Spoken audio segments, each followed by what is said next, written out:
Ceci est un livre audio autogénéré par Google. Introduction. Les inégalités face au système scolaire sont décrites depuis un certain temps et de façon convaincante par la sociologie. Les héritiers Bourdieu Passeron, 1964, jusqu'à la raison scolaire, Lahire 2008, en passant par les ouvrages sur la sociologie du langage pratique langagière, pratique sociale, Bauthier, 1995, et l'expérience scolaire des nouveaux lycéens, démocratisation ou massification, Bauthier-Rochex, 1998, les titres sont éloquents. Sans aucun doute et de façon accentuée depuis l'accès au lycée des nouveaux lycéens, l'origine sociale de l'élève pèse dans ses possibilités de réussite scolaire. Le constat est manifeste, mais si on ne pense pas la logique du déterminisme social comme fixée une fois pour toutes, force est d'entrer dans le détail du phénomène pour en comprendre les ressorts. Là encore, la sociologie de la culture nous initie à une vision plus complexe du marquage social. Lahire parle de l'homme pluriel 1998 ou de la culture des individus, en tant qu'elle est aussi dissonance culturelle et distinction de soi, 2004, quand Kaufmann titre son essai L'invention de soi, 2004, et Descombes parle des ' embarras du sujet, 2012, pour évoquer l'évolution du mot identité dans la société contemporaine.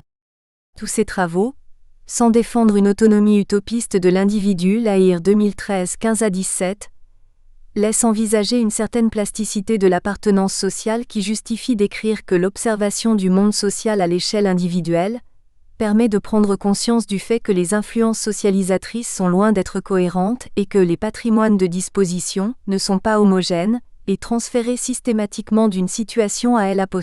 Autre Lahire 2013-12. L'individu fabriqué socialement est le lieu de force et de contre-force, Lahire 2013-12. Par conséquent, l'adjectif social réfère non seulement à la pluralité des classes sociales dans leur rapport de force, mais encore et surtout aux interactions multiples dont les interactions langagières pour ce qui nous occupe. Dès lors, il devient nécessaire de distinguer dans les pratiques langagières qui sont toujours des pratiques sociales, Bauthier, 1995, ce qui cristallise les inégalités au détriment de la réussite scolaire. Là encore, la sociologie de l'éducation montre que le clivage se fait à partir de l'écrit, culture écrite et inégalité scolaire, Lahire 1993. Le principe est repris puis développé, au point de synthétiser les effets de la littératie, dans le domaine des connaissances, par les notions de rapport scriptural et de secondarisation, Bauthier 1997, ou encore au point de distinguer deux codes distincts restreints, à forte prévisibilité syntaxique, et élaborés, à faible prévisibilité, modèle particulariste, dans la pratique du langage, Bernstein 1975, avec ses conséquences. Chacun de ces systèmes de discours commande des possibilités d'apprentissage différentes, écrit Bernstein 1975-138. L'apparition de ces notions atteste du fait que la question des inégalités scolaires nécessite une analyse complète du phénomène. Soumis tous, semble-t-il, au même enseignement, les élèves n'en retirent pas tous le même bénéfice. Certes, la sociologie le répète à l'envi, cela vient des inégalités sociales, mais encore ? Pour comprendre ce problème dans le contexte de l'école, le recours à la linguistique permet de faire progresser substantiellement la réflexion. Autrement dit, comment les pratiques langagières d'un élève se transforment-elles en pratiques littéraciées ? Quels sont les obstacles qui peuvent enrayer l'effort de transformation ? La première étape suppose de savoir ce qu'il en est, exactement de la réalité linguistique de ces inégalités face à l'écrit. Sur quoi portent-elles précisément ? Il existe des listes de dysfonctionnements, on en propose une classification voire on en déduit une typologie, mais cela cantonne l'analyse au niveau des résultats linguistiques de ce qui fait difficulté. Certes, cette démarche a sa justification car il importe de repérer sur quels aspects des pratiques langagières se manifestent les effets d'une inégalité face à l'écrit entre les différents lycéens. D'ailleurs, ce travail minutieux permet de préciser plus explicitement sur quelle partie du discours se stigmatisent les différences de performance dans les productions écrites. L'orthographe, c'est-à-dire l'attention à la lettre graphique dans son décalage avec le phonème parlé, le raisonnement syntaxique, la construction grammaticale qui suit la logique scripturale, l'ancrage énonciatif et l'effacement énonciatif, sans parler de la textualité écrite dans toutes ses conséquences spatiales, sont autant d'aspects qui méritent un traitement circonstancié mais qui se fondent sur un rapport au langage. De quoi s'agit-il ? D'un rapport scriptural, actif à l'école et que l'observation des situations scolaires, faite par les sociologues de l'éducation, réussit à mettre en évidence. Or, c'est dans la différence entre ce rapport lié à l'écrit et celui biographiquement antérieur, à la parole, que se dessine la fracture dans les pratiques langagières et que s'expliquent les inégalités scolaires en termes d'acquisition. En effet, si elles ne relevaient que de la seule sphère de l'école, il suffirait, il me semble, de reprendre les programmes et les méthodes pédagogiques afin d'inclure l'apprentissage du rapport scriptural, qui serait une simple réorientation des pratiques langagières quotidiennes et parlées. Il serait alors suffisant de se demander à quel moment de l'apprentissage ont lieu la construction et le maintien des inégalités face à l'écriture. On répondrait qu'il faut régler le problème, une fois pour toutes, dès le primaire. Mais le rapport scriptural, parce que les pratiques littératies mettent en œuvre, est présent à tout moment de l'enseignement. Cela justifie à la fois l'emploi du mot pratique, dans le cas de la littératie et le fait que l'école soit un lieu de socialisation langagière dite scientifique. Les pratiques langagières, à vertu cognitive, s'observent à tous les niveaux de formation et aussi bien au niveau du lycée qu'à celui des premières années de l'université. Elles reposent toutes sur un rapport scriptural à maintenir conscient, même s'il est nécessaire, à mesure de l'entrée dans la complexité des pratiques littératies, de préciser les modes de réalisation selon les types de discours et les domaines disciplinaires puis scientifiques, car on ne peut nier la part d'inscription dans un corps social plus vaste et plus complexe de ces dites pratiques. En fait, le rapport au langage est appelé à juste titre scriptural, car il est la conséquence du mode d'énonciation écrit et de ses conditions pratiques. Les conditions de l'acquisition de l'écrit sont d'autant plus complexes à enseigner qu'elles sont liées à l'organisation politique et sociale d'une société donnée dans laquelle figure l'institution scolaire. La double nature, sociale et cognitive, de cette acquisition explique peut-être pourquoi la sociologie, plus que la linguistique par exemple, a été en mesure de constater ce particularisme quand elle a commencé à observer les situations à l'intérieur de l'école. C'est pourquoi le rapport scriptural nécessite d'être pris dans sa relation avec la parole pratiquée hors l'école et avant l'école, c'est-à-dire à la réalité hétérogène des pratiques quotidiennes. Le rapport scriptural, dès l'apprentissage des lettres alphabétiques comme technique d'écriture, est tributaire du milieu de socialisation premier et des rapports de celui-ci avec la littératie. Prenant peu en compte ce fait, il semble que l'école, cherchant à traiter tous les élèves dont elle a la responsabilité à égalité, adopte la même attitude bienveillante sans réaliser qu'elle n'a pas affaire avec tous à la même conscience du rapport scriptural. Les inégalités sont donc déjà là et se maintiennent dans la mesure où ce qui fait l'objet de l'attention scolaire sur le langage, de ce que suppose la notion de secondarisation Bautier-Rochex, 1997, est pour un nombre suffisant d'élèves, invisible et pour les autres élèves oubliés car allant de soi, du fait de l'amnésie fonctionnelle Goody, 1979. Cela peut expliquer la confusion des efforts. Si la source première des erreurs réside dans un rapport scriptural qui entraîne un nouveau rapport au savoir, Charlot, 1999, la complémentarité des approches linguistiques et sociologiques, aussi difficile soit-elle à poser, nécessite d'être détaillée. C'est pourquoi, le travail présenté dans ce livre voudrait, selon les principes d'une linguistique de l'acquisition qui justement fait état de processus particuliers pour acquérir la langue, comme phénomène révélé par l'écrit, repérer tout particulièrement ce qui fait condition de transmission de l'usage cognitif de l'écrit. Il s'avère, suite à l'observation des situations d'enseignement et à l'analyse des productions écrites des élèves, corpus de copies d'épreuves anticipées de français au baccalauréat 2002 à 2010, que les inégalités sont de façon restrictive, des inégalités dans les usages énonciatifs de l'écrit Morinet 2012. Elles sont le fait d'une différence dans le rapport au langage, entre la parole et l'écrit. Toutefois le constaté n'est pas l'expliciter dans sa réalité langagière et socio-cognitive. La difficulté est à la fois empirique et théorique. Elle n'est envisageable qu'en élaborant progressivement, dans l'intersection entre la linguistique et la sociologie, une réflexion sur le sujet énonciateur, c'est-à-dire le sujet qui acquiert. C'est pourquoi le livre s'organise en 3 parties. l'une cherchant à explorer l'hétérogénéité des pratiques langagières dans les situations d'enseignement, tout en les confrontant à la critique des études relativement récentes faites sur elles. La partie suivante retourne anthropologiquement à la source du rapport scriptural, pour approfondir ses liens avec l'évolution de la pensée humaine. Quant à la dernière partie, elle cherche quels sont les particularismes énonciatifs de la socialisation scolaire des sujets parlants. L'enchaînement de ces parties éclaire au fur et à mesure la réalité du problème, car la lisibilité du rôle de l'écriture, dans l'appropriation puis dans la construction des connaissances, ne peut se satisfaire d'une approche linéaire. La première partie entre dans la complexité des interactions sociales, en termes de pratiques langagières mobilisées dans les situations d'enseignement actuelles, afin d'identifier les formes qu'elle prend. Elle conduit à centrer l'analyse théorique sur la réalité de l'offre langagière, selon chacun des acteurs de l'acte pédagogique. Elle montrera que le rapport scriptural ne se manifeste pas strictement dans la différence frontale entre communication orale et écrite. Le recours successif à la parole, à la forme oralisée de la communication confère. Puis à l'écrit suppose des transformations énonciatives évidentes pour certains, mais invisibles pour d'autres car ce savoir scriptural est transmis socialement.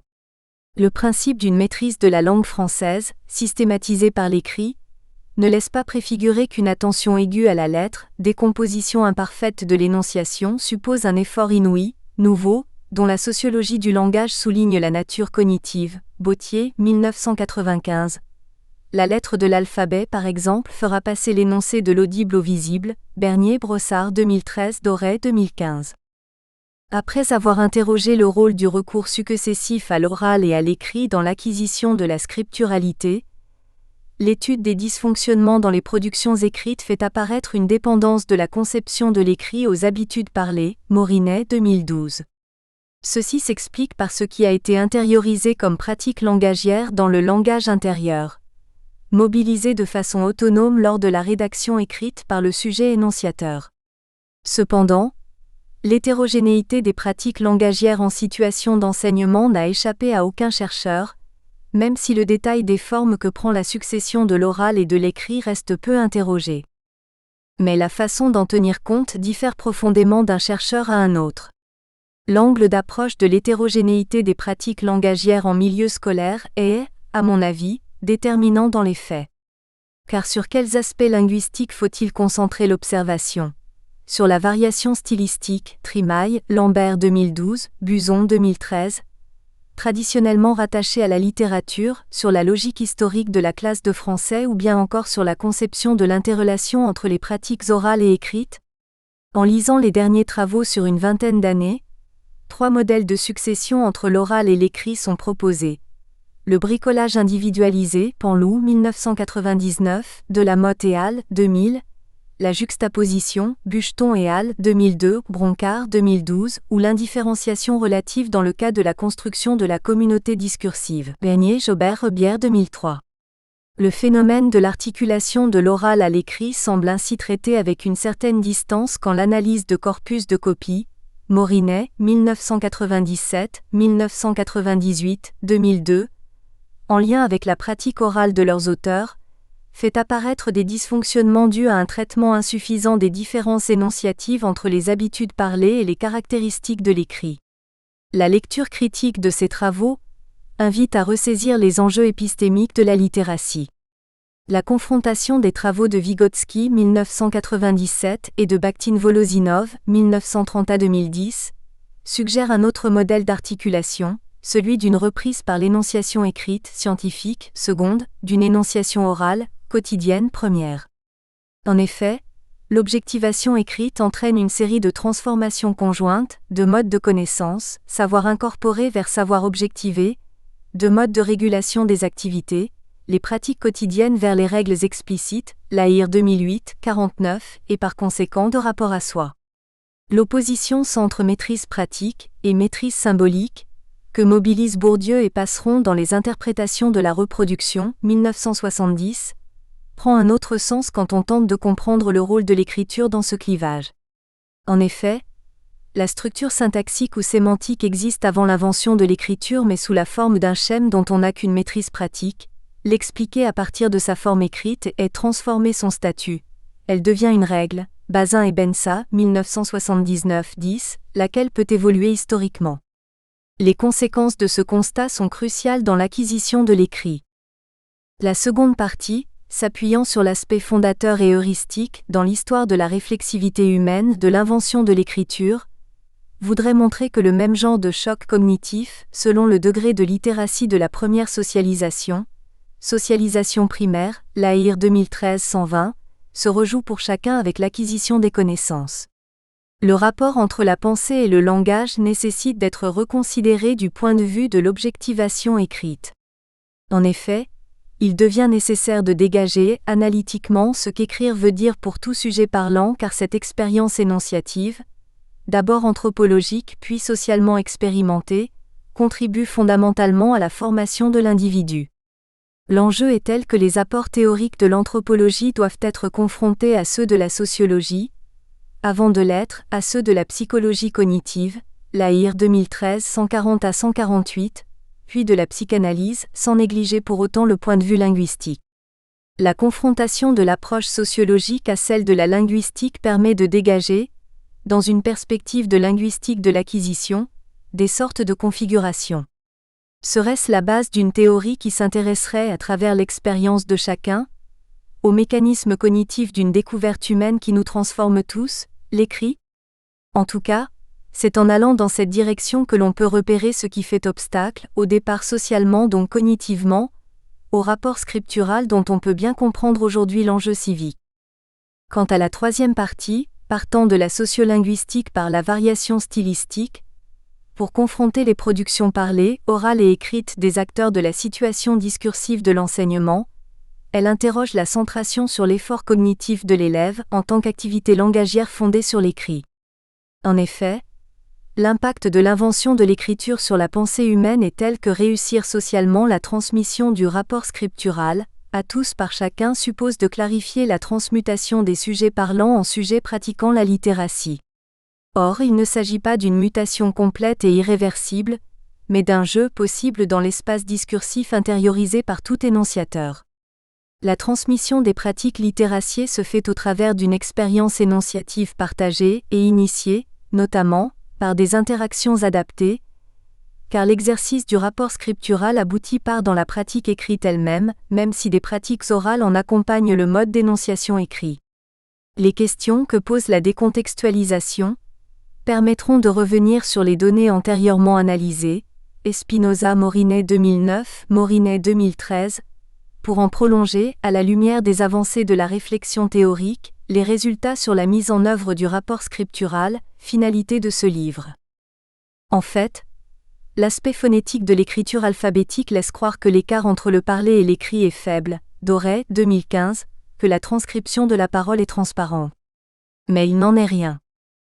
L'objectivation de la parole par l'écriture a pour conséquence fondamentale la secondarisation du dire, tant d'un point de vue historique que psychologique. La secondarisation montre l'ampleur de l'écart entre parlé et écrit. La clarification du travail énonciatif, supporté et initié par tout sujet parlant impliqué dans des pratiques littéraciées, est l'ambition de ce livre. Dans le contexte de la socialisation scolaire, comprendre ce que l'écrit fait au sujet parlant implique de comprendre ce que l'écrit, objectivant la langue, fait à la parole. C'est pourquoi une observation actualisée de la situation d'enseignement, dans sa réalité langagière et en incluant les discours tenus sur elle, est la première étape. Première partie, le rapport scriptural en situation scolaire. La nécessité d'explorer les pratiques orales et écrites dans l'enseignement du français est venue du constat que les inégalités d'écriture se maintiennent, de façon plus ou moins centrale, au lycée. Si je dois condenser mon propos, je dirais que tous mes travaux, Morinet 1997, 1998, 2002, 2003, 2004, 2012, montrent le manque de prise en compte de l'articulation entre ces deux pratiques dans une perspective énonciative et cognitive. La confrontation d'une réflexion sur la fonction cognitive du langage à partir de références anthropologiques, Woody, 1979, 1994, et d'une étude de corpus de copie, conforte l'idée que l'écrit, dont la centralité systématique, explicite et continue dans la réalité scolaire, Lahire 1993, n'est plus à démontrer, procède d'un mode de pensée dont les lycéens n'ont pas conscience, Brossard 2013-21. En effet, les dysfonctionnements de la pratique écrite lycéenne s'expliquent encore largement par le défaut de conscience de l'usage cognitif qui est fait du langage.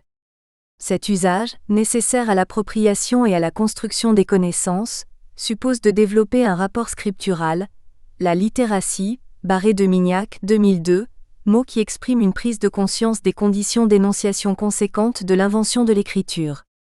Ces conditions ont modifié le rapport au monde, aux autres, organisé socialement, et à soi.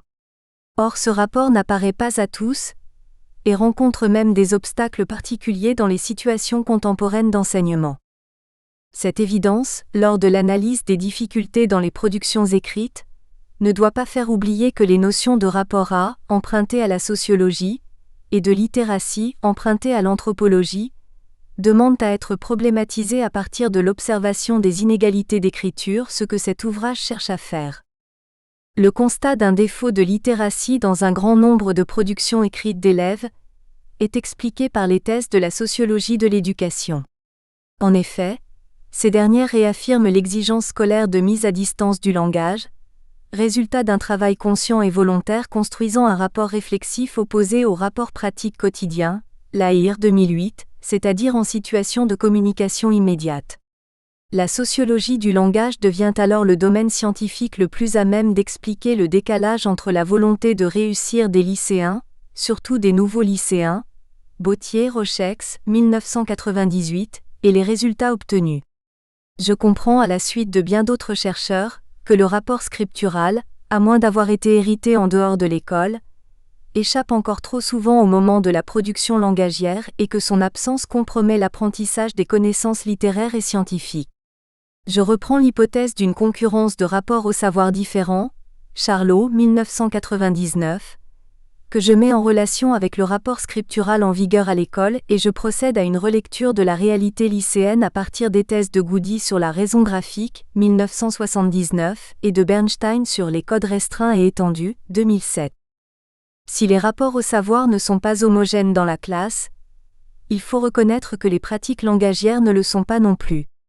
Une fois évoquées, selon les types de discours, les différences entre l'écrit et l'oral, malgré l'appartenance à une même langue, apparaît une nouvelle différence à l'intérieur même des pratiques orales qui va faire l'objet d'une thématisation. Dans un premier temps, il est possible de repérer l'opposition entre la forte tendance prédicative du parler quotidien et la thématicité de l'écrit scolaire comme premier point de divergence conséquent. Cet aspect de l'opposition de l'oral et de l'écrit ne réduit pas à néant les similarités entre les deux modes d'expression, mais témoigne d'une tension à prendre en compte dans la prise de conscience de la dimension cognitive par l'écrit. Ce point, au centre de la réflexion, ne peut être davantage établi sans une approche théorique des rapports entre cognition et langage, cognition et écrit. L'approche linguistique des productions écrites des lycéens, par l'analyse de corpus de copies de français, en classe de seconde entre autres, oblige à resituer la notion de rapport scriptural, de façon visible ou inconsciente dans la situation d'enseignement dans l'ensemble des pratiques langagières présentes. La question du recours à l'oral, ou à celui de l'écrit et de ses effets sur l'appropriation du rapport scriptural s'impose. En effet, si la spécificité de la raison scolaire, Lahire 2008, peut faire l'objet d'un développement substantiel, le fait que le rapport scriptural constitue l'enjeu de la réussite scolaire en fait l'objet du droit à l'éducation. L'observation des situations d'enseignement laisse voir dans la succession des modes d'expression. Parler, oral, écrit le vecteur de la transmission-transformation du rapport scriptural.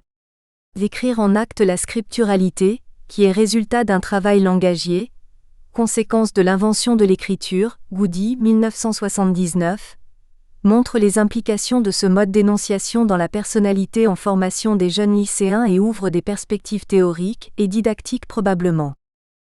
La première corrélation que l'on puisse établir entre la succession des pratiques langagières et le rapport scriptural concerne l'usage cognitif de la totalité des pratiques scolaires, Bauthier 1995.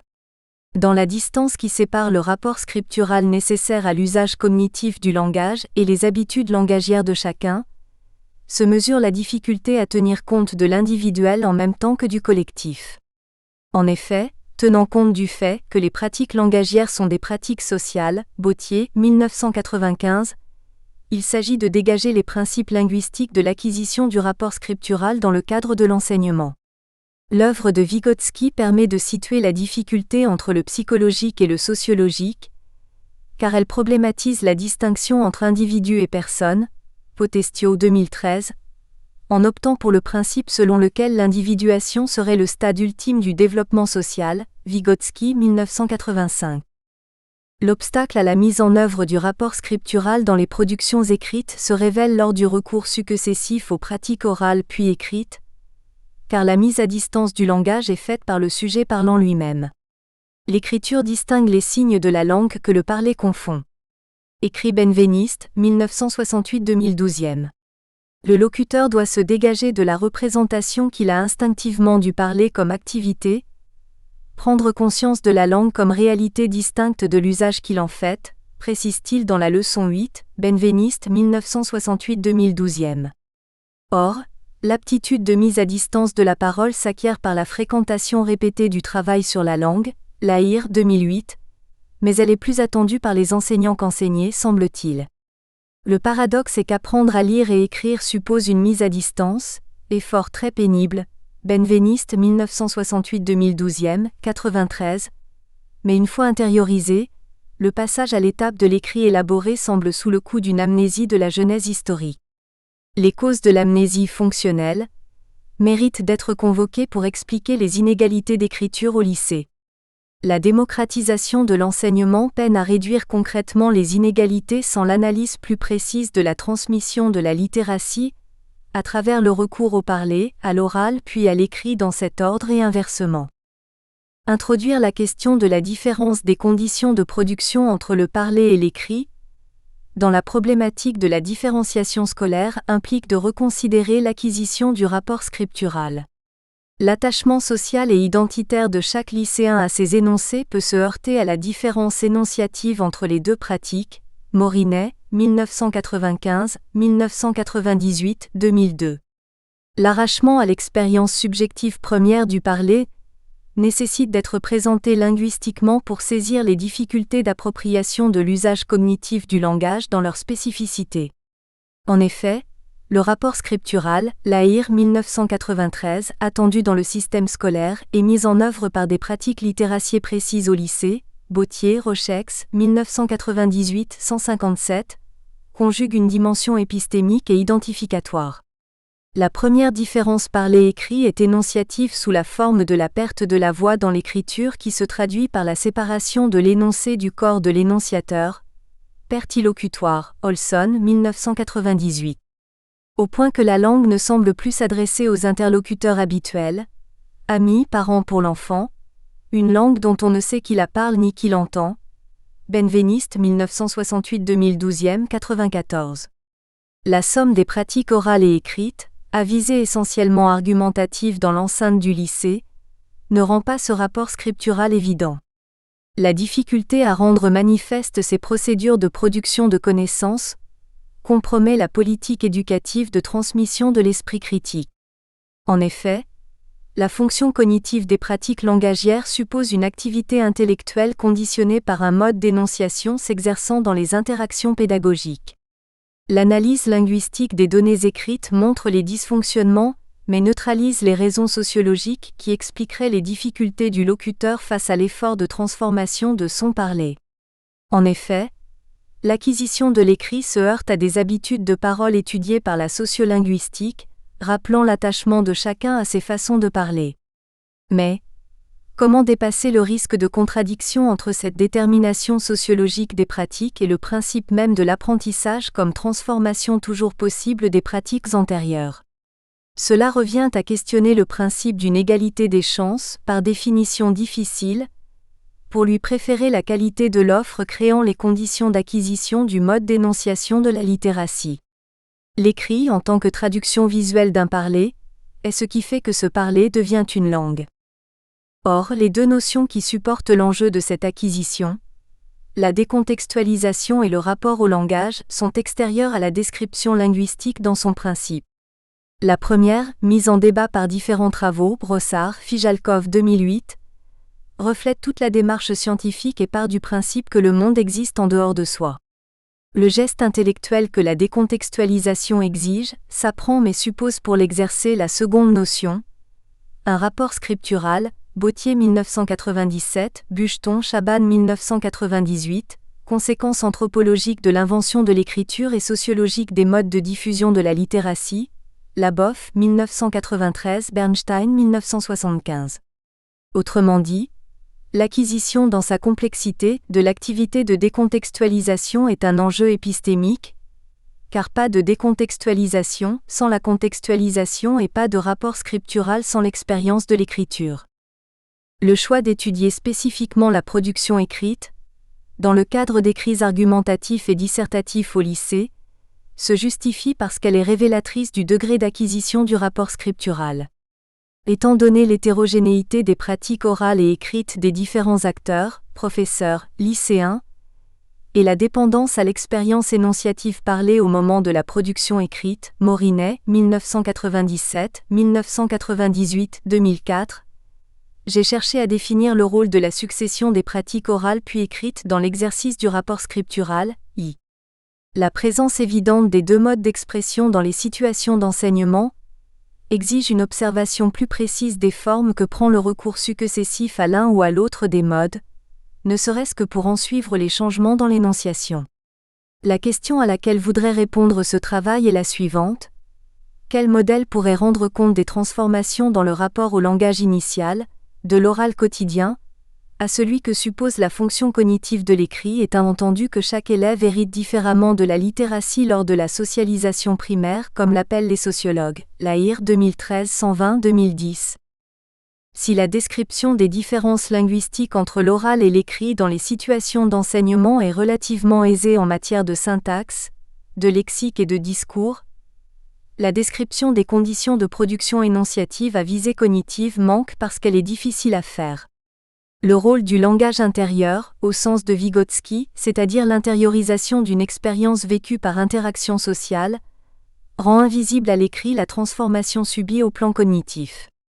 Bien que la notion de rapport à puisse nécessiter d'être sans cesse précisée, Reuter 2006, elle permet toutefois de désigner l'attitude intellectuelle selon le mode d'expression utilisé.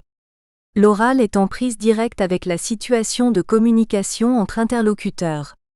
Ceci ne veut pas dire qu'il ne s'y produit aucun effet cognitif. Lahire, 2008, parle d'effets pratiques à opposer à la théorie, mais que les interlocuteurs sont conditionnés par les hymnes, possibilité du parler. Par contre, l'introduction de l'écrit, Bernier 2004, 33, rend possible une critique réflexion de la juxtaposition des éléments isolés par la mise à distance du corps, des corps, en quelque sorte une décentration de soi à un hors-soi, l'ouverture d'une sorte d'espace discursif.